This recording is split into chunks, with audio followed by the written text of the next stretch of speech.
Olá amigos, sejam bem-vindos a mais um vídeo do meu canal. Eu sou o Lucas Knipe e vamos falar sobre Dudu e Gabigol, porque tá dando o que falar nessa dupla de jogadores do Cruzeiro, que vem a peso de ouro, pelo menos o pagamento que o Pedrinho, né, do BH Supermercado faz mensalmente a eles parece valer ouro mesmo. Se não me engano, 5 milhões de reais de salário por mês só para a conta desses dois jogadores. Se a gente for pesquisar, deve ter clubes da Série A que a folha salarial mensal não deve passar de 5 milhões de reais por mês. E isso indica assim, que se esses jogadores estão recebendo essa grana toda, eles têm que ser muito diferenciados, eles têm que ser os melhores dos melhores no que fazem.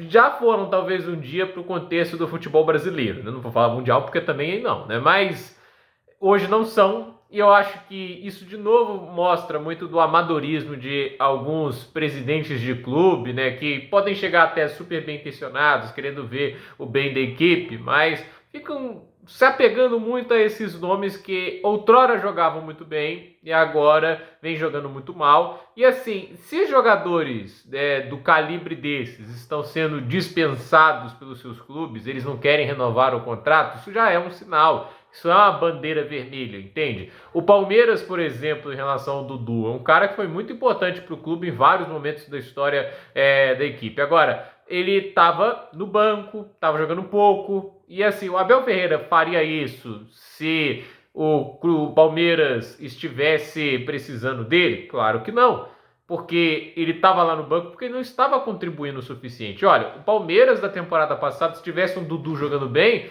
talvez fosse a diferença de ser o vice-campeão como foi para, quem sabe, ser o campeão. E ele não estava jogando bem. Quando não tem a renovação, né? Quando tem a venda que eles fazem lá, já é uma ideia do clube falando, encerramos esse ciclo, ele não está mais jogando no nível que a gente deseja, né? E o Dudu ainda fez toda aquela situação de ficar no Palmeiras, não, porque eu amo o clube, tudo isso, né? Aí depois de tudo isso, o cara basicamente ficou ali na geladeira do clube, foi para o Cruzeiro e assim, teve tempo de jogo, mas nada de especial. E o Gabigol, para mim, é ainda pior, porque esse ainda recebeu proposta de renovação de contrato, porque o Marcos Braz é um cara de imaginação muito limítrofe. Mas a verdade é que, assim, o Gabigol, ele pediu um salário que nenhuma outra equipe além do Flamengo estava disposta a pagar, exceção o Pedrinho do BH.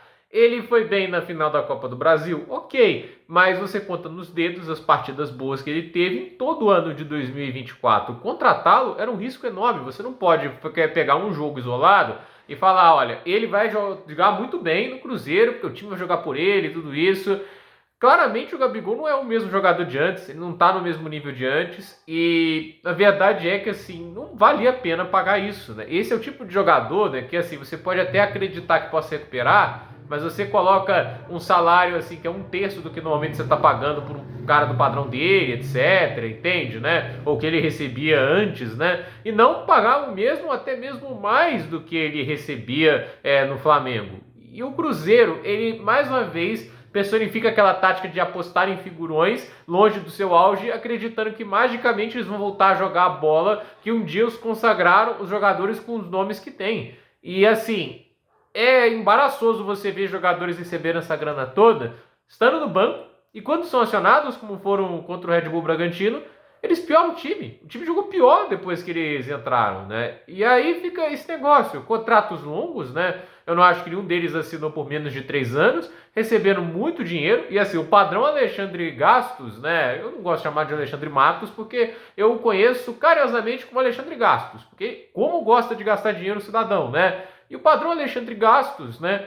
É dar contratos longos mesmo para atletas com mais de 30 anos, né? Tipo, ele deu um contrato para o Ramires aos 32 anos, longe do auge, né? De 4 anos por 1 milhão por mês, né? E agora o Cruzeiro está comprometido a pagar esse dinheiro todo, principalmente o senhor Pedrinho do BH. E assim, é bom que ele tenha realmente assim, um sucesso muito grande com a rede BH, porque do jeito que ele está investindo no clube, por mais que ele queira o bem da equipe e tudo isso, né? Ele tem que saber que se os caras não trazem um retorno esportivo, o time não vai lá para Libertadores, esse tipo de coisa, né? Ele vai ter que tirar mais dinheiro do bolso do que o clube é capaz de reembolsá-lo, né, sem o sucesso esportivo. Então, assim, isso é uma lição. Tipo, você tem que sempre olhar para espaço a mostrar mais recente, você tem que olhar para presente, você tem que fazer uma análise fria e você tem que não se apegar ao que o cara já fez no passado, entende? O que o cara já fez lá, sei lá enquanto, em 2020, 2021, não pode ser a referência para você contratar alguém para 2025. Então, assim, o Cruzeiro deixa uma lição, mas ela vai ser aprendida pelo próprio Pedrinho. Ele já está arrependido pelo que ele fala ali. Ah, não, tem jogador. Ele não citou nomes, mas ele fala: ah, esse negócio de futebol é muito difícil, contratamos jogadores que não deveríamos, né, por ter contratado, né? Não é o tipo de coisa que você deveria falar, né? Mas ele falou, né?